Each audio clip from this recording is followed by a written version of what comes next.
Hey guys, Kurt here with NK Garage, and we're back with another video. And today's going to be a little bit different. Today's just kind of a shop update. What have we been up to? Just general tool room and garage tour. Because if you're a regular viewer, you're probably curious, what we've been up to, new things going on in the shop. And if you're new here, well, hope you stick around. Check out what we've got going on around here. We do tool hauls, weekly videos of tool hauls and other tool related videos. So check that out if you're new. And if you're a regular viewer or whoever's watching, let's get into it.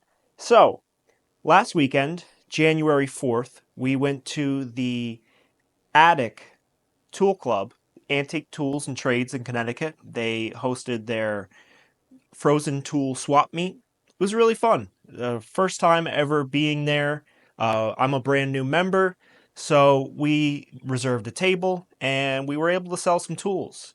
So the group is based off of antique tools, but any tools are generally accepted, and people also sell, trade all types of vintage things, old vintage toys, vintage pieces, anything that you think is cool and collectible. So we did not film there. It was just a little bit crazy. We were sellers. It was our first time there. There was a lot going on, a lot of people. We were meeting people. I did say in a recent video that we were going to be there, so I met some subscribers. That was really awesome. Just cool to meet these people and be able to talk to them in person. So given that we had all this going on, we didn't actually get any footage, but it was a lot of fun. And I think next time we go, I believe there's going to be a spring or a summer show. We'll definitely be filming that one. So basically, we'll do a little bit of a mini tool room tour. We refer to this as the tool room because the garage is over there through those doors, and this is just another room of Nick's basement. First off, we have our Vivor digital ultrasonic cleaner. I bought this on Amazon. I think it's a little over 200 bucks. I really can't remember.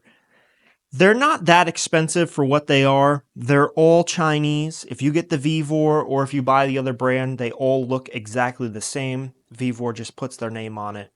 So this thing is a 30 liter. Works great. We actually started with a 10 liter and realized that it was so awesome, and I was tempted to throw large things in there that wouldn't fit, so we went and bought the 30 liter. If you're doing this at home and you're not playing around with super big parts or tools, you could definitely get away with the smaller one, which is, about half as much money or so. We'll be doing a video on this at some point coming up, like a tool cleaning video, show you what we use to clean the tools, basic operation of this, how long we put tools in here for, and that'll be coming out. Give us a couple weeks, maybe a month or so. Things have been a little crazy with the holidays lately. Nothing really new going on over here. Been organizing back on the tool bench here. This is where I do a lot of my eBay listing. It's just a well-lit area, open surface. I am a big believer in keep your main workbench clean and clear so that you're always available to work efficiently. This is a stainless steel table. This is a commercial kitchen table. Nick's uncle found this somewhere behind a building or something after something closed, and this weighs a lot. This is probably 400 pounds, and somehow that man was able to lift this into his pickup truck by himself. Very impressive, because it takes two of us to move it. And there are pluses and minuses to the stainless table. If you watch our older videos, there used to be a wooden workbench here, but it was extremely rough. We always had cardboard laid on top of it because the top of the wood was splintering, and it had been modified so many times. The legs were all repaired and extended, and the drawers were just, old school wood, no slides or anything like that. So we upgraded to this because we had it. If you were to buy one of these new in this heavy gauge, it probably costs you about $2,000-$3,000. So they're not cheap. You can get light gauge ones for maybe $500-$600, but you're not going to get as heavy duty gauge steel. And for a workbench, you want as heavy duty as possible. Given that it is just stainless steel sheet metal, It's not as strong as a, standard workbench, but it is super clean and super sanitary, and it's nice and flat. We did mount our bench vise here, and if you're really hammering on it, there's some wiggle to the table, but it works. We could re-support that later on. The bottom shelf down here is just kind of stuff that I'm working on. There used to be another row of shelves in here in the middle, and there used to be doors on here, but we took all that off just for easy access and more height. This is my listing box. All of our small listings get listed in this light box here. I have a scale so I can weigh for shipping weight. We do have our vibratory tumbler. We impulse bought this at Harbor Freight probably 2 months ago. This is the 5-pound tumbler. We wish we got the bigger one. We started off with the regular Harbor Freight media, and I had watched the Tool Bandit. He has a video on this and about his ultrasonic cleaner, which I suggest you all watch if you're interested in this stuff. And we'll be doing our own video on it as well, kind of repeating some of the stuff he said and did, but also kind of covering a couple other things, just to show you a little bit about how we use it, more about it. I took his advice and I bought the stainless steel media. Now, when you buy this, it's very expensive. We ended up buying probably 25 or 30 pounds, and that's going to cost you well over $200. And most of it isn't even high-grade stainless. It still sticks with a magnet. But it doesn't get dusty like all the media that you buy at Harbor Freight. So if you're cleaning tools, you don't have to clean all that dust off them later. If you're on a budget, this works absolutely fine. The stainless steel media is way heavier, way more expensive, so you kind of have to pick and choose what you want. For us, if we're cleaning a lot of tools and we're using this all day long, it's just going to save us a lot of time without having to clean all that dust off. So, like I said, we'll be doing a video on this at some point, talking about the pros and cons of each media. We might even buy the bigger tumbler. We're still thinking about that. Everything over here is generally the same, unless you've been watching some of the older videos. About a year or so ago, we got these old filing cabinets. I believe they were for old school film, but they have rollers on them, and we got them full of hardware. So I've kind of been going through. This drawer mainly is exactly how we received it, and it was organized pretty well, so we kind of just keep it like that. But some of the drawers had stuff that we would never use. We kicked that out and put in stuff that we do use, which this has been really helpful. This is all hardware and related stuff. I got some plastic bins on the top. I don't like the plastic because they can't hold the weight. They don't work as well. But as we find more metal containers, this is kind of the NK Garage hardware store, so to speak. We've been organizing the main tool board here in the tool room. You probably saw recently our Proto Tools rack. And this is how everything else ended up after that. We kind of went through and picked out a couple pieces that we didn't really need. Kind of focusing on building sets. I am a lover of the Stanley 100 plus screwdrivers, so I've been working on this. There's a couple more over there. I am trying to build up the Proto collection. So I've got 4 here, 1 more here, and these are those Proto yellow translucent screwdrivers that I think are really cool. I just can't seem to find them. These are the only 5 that I've ever come across, ever. Proto Los Angeles wrenches, obviously working on that. And the pliers need work. I want to try to get it more like set up as same brands. Like this is just kind of jumping around. We got Craftsman, Klein, Channel Lock, and Diamond. I'd rather have it, all diamond or something like that. Over here, this is something that I got set up over the summer. We did a lot of machinist tool hauls over the past year and a half because we got the machinist bug. We started off with a lathe, and there will be more lathes in this video, so we'll get to that. We got a little addicted. But basically, we got a lathe, then we got a Bridgeport milling machine. So at some point, we went and bought a bunch of taps and dies, and that is what all this is. This is all organized taps and dies. And this is the best way I found to organize it on a budget. So with these plastic organizers, you can just put whatever you want in here. So these are all set up. These are all SAE dies, and you can have multiples in each drawer. These are all SAE taps. You can have multiples in each drawer. I even have 2 drawers for 1/4 inch 20 because we have so many of them. These are obscure taps and dies. So we've got some British stuff, some pipe threads, left-hand threads.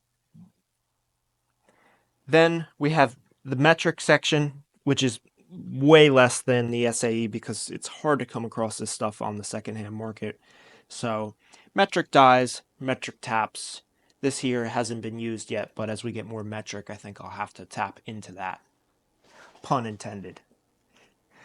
We do have some stuff that's bigger than that, which, best I found, I have a drawer for XL drills, XL taps, XL dies.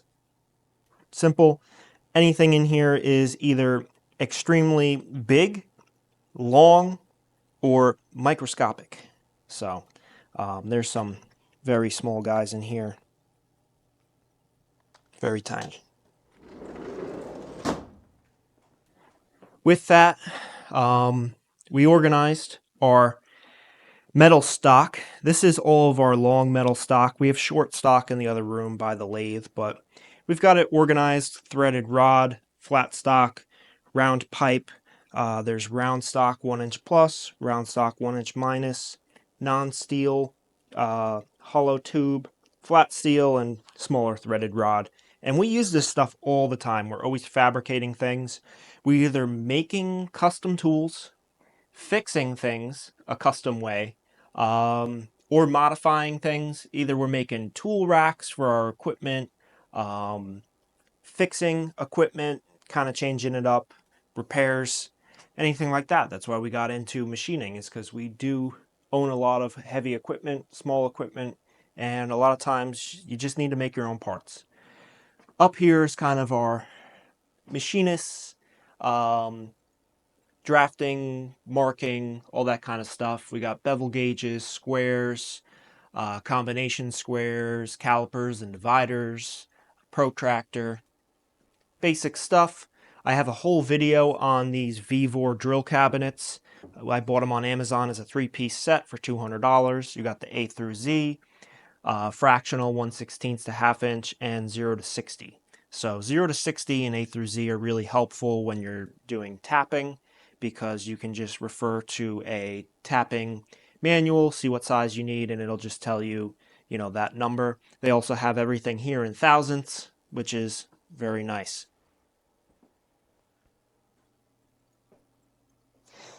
This is just a miscellaneous section, probably never really on camera. When I come over for the day for work, I kind of just throw my backpack and my lunchbox up here. This is stuff that I'm going to bring home. I brought this stuff to the antique show. Nobody wanted our ray gun style heat gun. It is a really nice one. It's an ideal. I really like it, so I'm going to bring it home.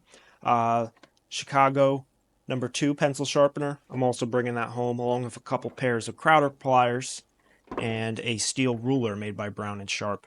Got our battery chargers and stuff over here. This is our kind of machinist cabinet. So in here we have some drill gauges, some small steel rulers, little angled ruler here, little bevel gauge, feeler gauges. I got a Starrett Tools and Rules. You can get this from the Starrett website. It's free. They just ship it right to you. Screw pitch gauges. Next drawer is the precision equipment. We have our micrometers in here. Brown & Sharp set. We're missing one of them. Everything else is here, I think. We have a 6 to 7 micrometer here. This is, I think, an unbranded one. LS Starrett. I guess that's is that a boring gauge, Nick? Yep, internal bore gauge. Some dial test indicators here. We have our center, or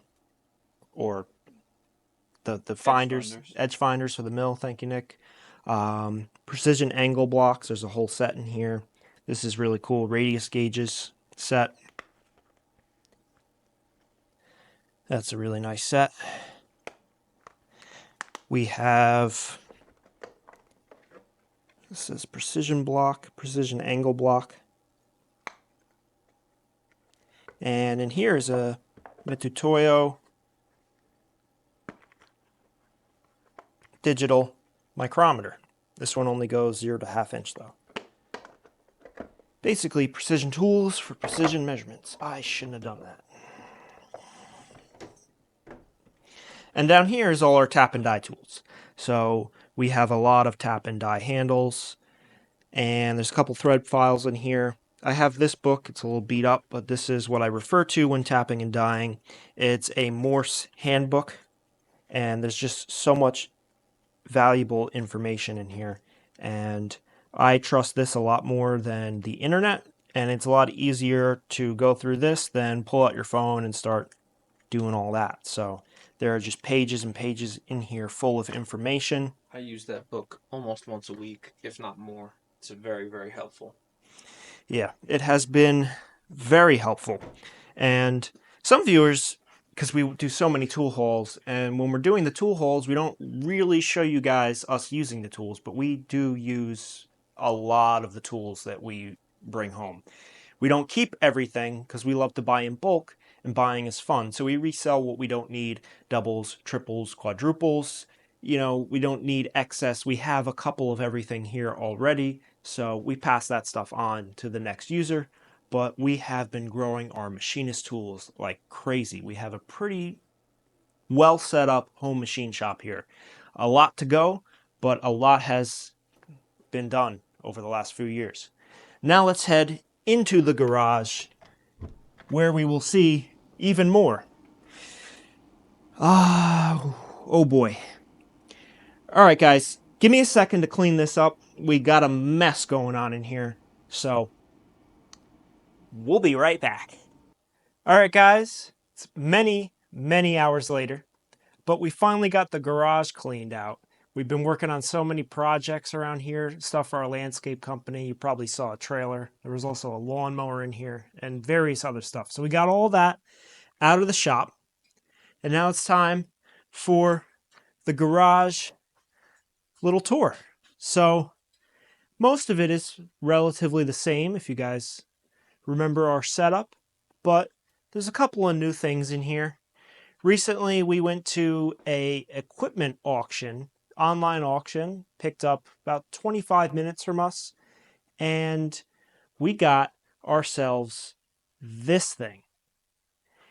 This is a Chinese mini excavator.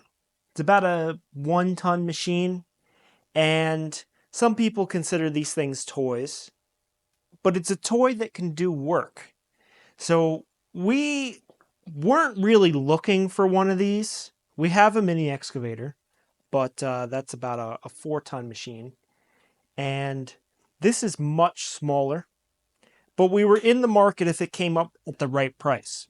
So this is a brand new, the brand is Land Hero, made in China. It's a 13.5 horsepower, powered by a Briggs engine, like a lawnmower engine for a small tractor. It's actually right there under the seat. It's pretty interesting. So somehow the Chinese are able to make these things, ship them over here, and we're able to buy them. They normally go for about $3,000 to $3,500 on auction. We paid $2,900 plus fees. If you buy them from a New York dealer or reseller of them, you expect to pay $6,000, I think.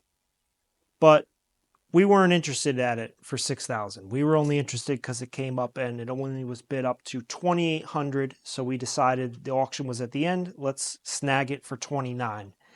And we did. And we brought it home. And we instantly just started using it because we picked up a couple other things at the auction. We picked up a toolbox full of ratchet straps. I think we paid $200 for these. So there's, what are there, Nick, like 30? 24. 24 ratchet straps in here. So not a bad deal. Kind of like a bulk retail price, comes with a toolbox. We just kind of snagged it because we needed to re-up on our ratchet straps and we were going to the auction to pick up some other stuff anyways. So let me show you what else we bought.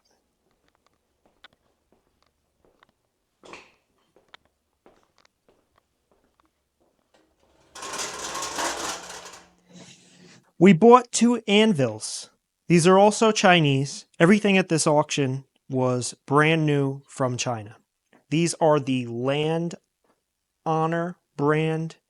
We got a 200-pound and a 400-pound anvil. We paid $170 for the 200-pound and $300 on the 400-pound. You can find these online. They're $650 and $850, and I'm going to expect you're probably going to have to pay shipping on that, which is probably pretty expensive. So, I mean, they're just cast iron, so you know, there's not really a lot that you can do wrong, except for just, you know, have crappy metal, but they seem pretty good. The mini excavator picked up the 400-pound for us. 200-pound we can handle just fine, but the 400-pound was a little tricky. So that was kind of cool. And the mini excavator has been really useful. You know, it's not something we were looking for, like I said, but for $2,900, I mean, you could use this for a lot of stuff. We're mainly going to use it around here at the shop and our yard where we keep our landscaping equipment, because a lot of times our machines are out on sites and we need to move small things around the yard that are a little bit heavy, and this can do the job. It also can fit in the garage, so we can use it to move heavy things around here. And recently we bought a couple of heavy things. We have 2 new to us lathes. This one over here is a Victor 1630, probably from the 1980s. We bought that at auction for $650, $550, and then, because that wasn't enough, we went and we bought this old gem. This is a 1940s LeBlanc Regal lathe. It's not the prettiest machine. It didn't look anything like this when we picked it up. We got this from basically a barn. It's a property that somebody foreclosed on, left it behind. It'd been sitting in there for years. Mice were all over it. Rust was all over it, but we cleaned it up. We bought this right before Christmas, so I never actually got to make a whole video introduction, and the shop here was just kind of crazy. This was sitting outside for a while, but we finally got it cleaned up, so I couldn't show you guys the before. Things are just too crazy. And I think what we'll do now, we'll switch over to Nick. He'll go into the lathes in a little bit more detail, and then after that, we'll talk about our top used tools in the shop here. Do a quick little 5-minute thing showing you guys what we use most around here. All right, so we'll quickly go over the Victor. Quickly go over the LeBlanc here. Not too much to it. Like Kurt said, it's a 1940s to 1950s LeBlanc Regal. It's a 14-inch swing, so that means you can hold up to a 14-inch piece of material in this. This is an older lathe, so the biggest issue you're going to run into with something like this is it only goes up to 500 RPM. That's not enough to run modern carbide tooling, so this is mostly going to be for someone that is looking for more of an antique machine to run high-speed steel. It will run carbide, it's just not going to leave the best surface finish. It does have a taper attachment back here, so that allows you to cut tapers without having to do any crazy stuff with the compound here, but otherwise it's in pretty good shape. It's 3-phase, it does work, and hopefully we can send this down the road to someone who can get some use out of it. But the Victor here, that's a different story. This is also 3-phase. It's a 5-horsepower machine, and I think it has a 15, maybe 16-inch swing. That might be what the 16 refers to. This is a great machine for what we're doing. It's got enough power. It'll spin up to 1800 RPM. I run it mostly around the 700 range, but it's just a nice machine. A lot of different options on the gearbox here. We do have a 3-jaw chuck for it. We do not have a 4-jaw or anything. We're working on getting some collet holding stuff for this, but we did go ahead and put a BXA tool post holder on here. So if you don't know, that just allows you to switch different cutting tools with these different holders and adjust their height very quickly and easily. With that, we bought some extra tooling here, so we got a few different holders and some different tools and carbides in this case.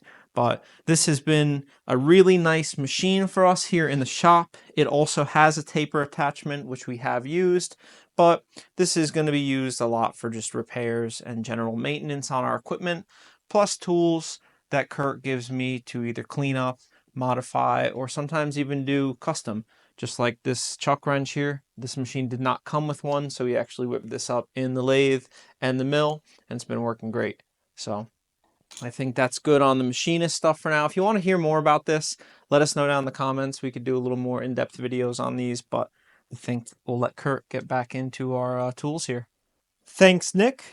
And I don't know how many machinists are watching our channel or home machinists, but if you guys are out there, like Nick said, let us know. We'll do more machinist related content.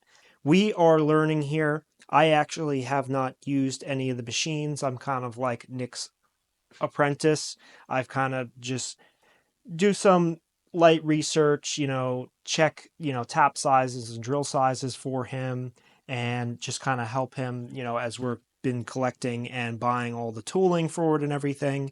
And he's been the one that has been watching a lot of YouTube, just learning how to do this and learn all by yourself. So, we use this machine mainly for our landscape company to make parts and various things that we do in-house. We are very handy and we kind of like to recycle things, make our own things, fix our own things. So we do actually use it probably a couple times a week, not for a long period of time, but we do use it for maybe an hour or so, 3-4 times a week.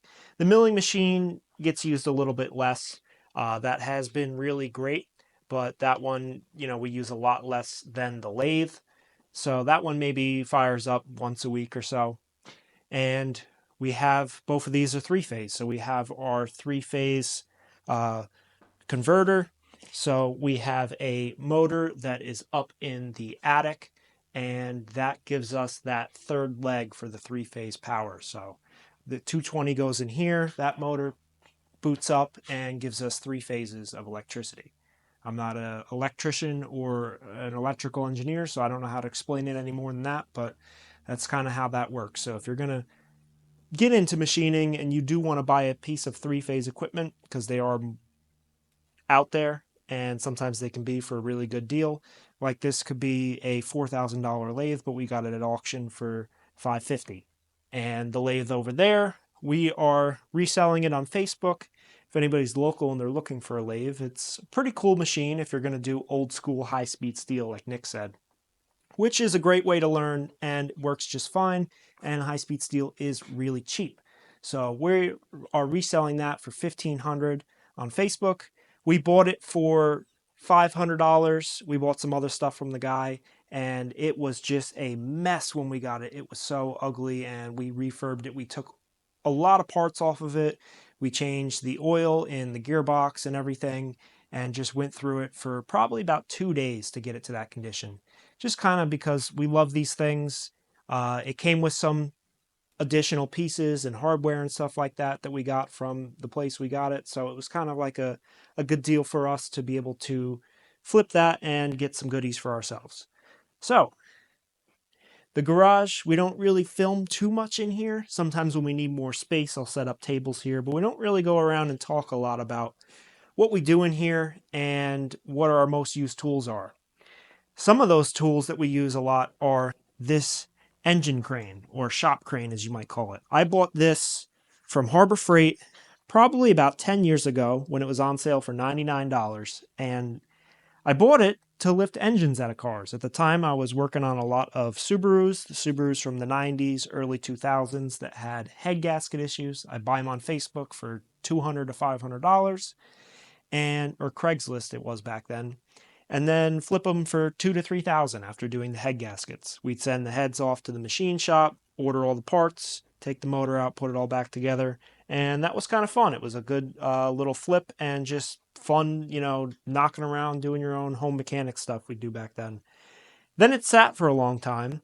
Then I lent it to a buddy for like 5 years, and then we finally got it back, and now we use it around here to just as a crane to move tons of stuff. We moved all three of the lathes that we've had because our old Sheldon lathe actually sold on Facebook. So we moved all these lathes with this crane. We are able to get the lathes to the garage door with our heavy equipment, and then from there we use the crane and metal rods and roll them around the shop. So that has been really great.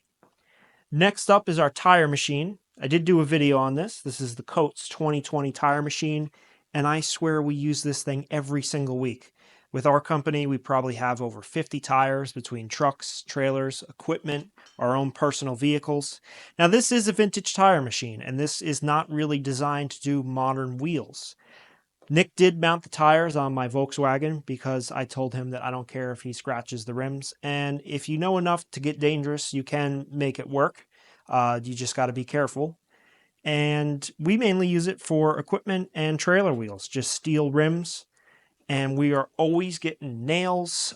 We've sometimes plugs work, but sometimes we have to go inside and patch them, swapping tires, all that. We use this thing all the time, a lot more than we thought we would use it. And I'm so happy that we don't have to bring all these wheels, especially trailer wheels, to the tire shop and then wait 3-4 days. Because when you bring a trailer wheel in, one single wheel, they don't really care and they just kind of sit on it. And sometimes it's there for a whole week and we got a trailer without a wheel on it. So this has been a great thing for us. It is super compact. Originally, we thought it wasn't going to live in the garage. We thought it was going to live outside. But you can move this with a hand cart, just a little hand truck, move it around the shop. It doesn't take up a lot of space. We absolutely love it. I think another thing I want to show you guys, with the LeBlanc lathe, we bought a drill press, and that drill press came with this speed controller on it, made by Dayton. And the way that this speed controller works is it has to be paired with a DC volts motor. So there's a General Electric DC volts motor that we actually swapped over to Nick's drill press, his old trusty Sears Roebuck Craftsman model. It's the King Sealy style. And we put that motor on here with the speed controller so we can actually use that to control the speeds of the drill press. And it's pretty cool. So you can go extremely slow. You have a brake and reverse.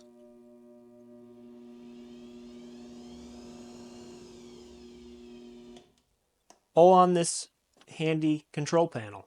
So we paid $100 for that drill press, and then we took the parts off of Nick's drill press and actually put them back on the old drill press, and that's going to my house because I don't do a lot of drilling at home.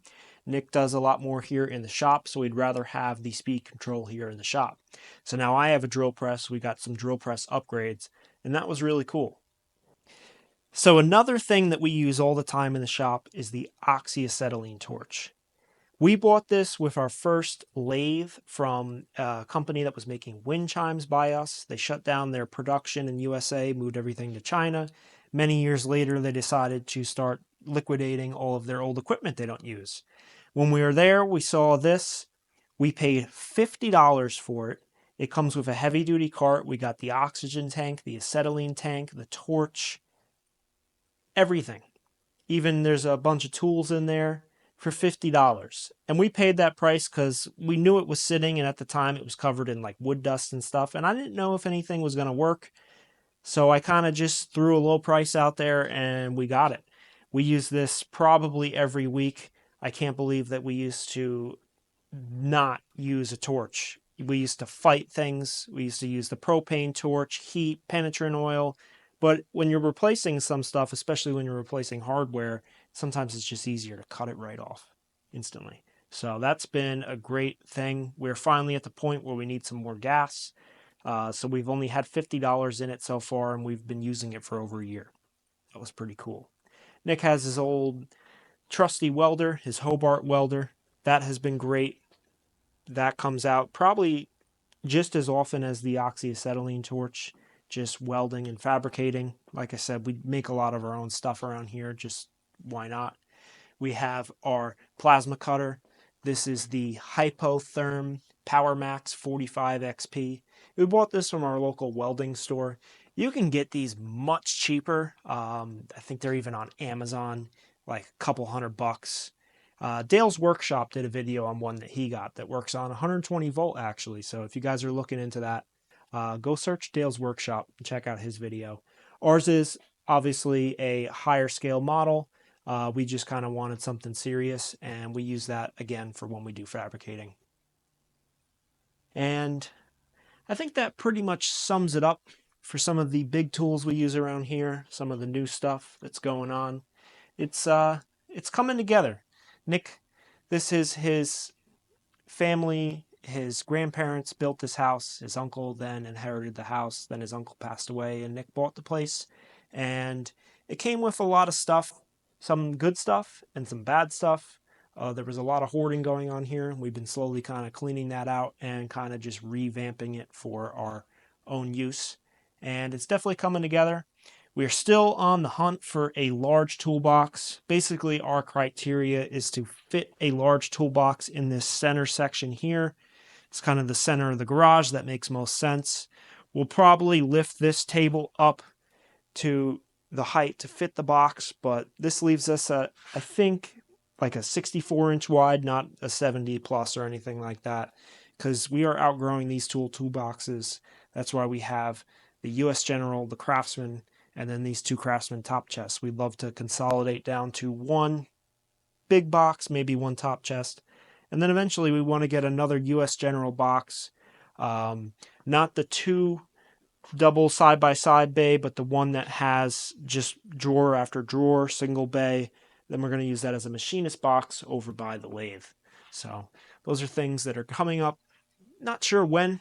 We would love to get this toolbox used, get it for a deal, especially if it comes with tools. And eventually we'll probably just go to Harbor Freight and buy the machinist chest for over there. So that's kind of an update on what we've been up to, what we've been doing, garage update, little tool tour, garage tour, all of it. So let me know what you guys think. Let me know if you guys are looking for more of that machinist related content. We didn't really get to make a video about either of those lathes, so that was kind of a bummer, but it was all around Christmas and holidays and everything was crazy. So I want to thank you guys for watching today, and we'll see you guys on the next one.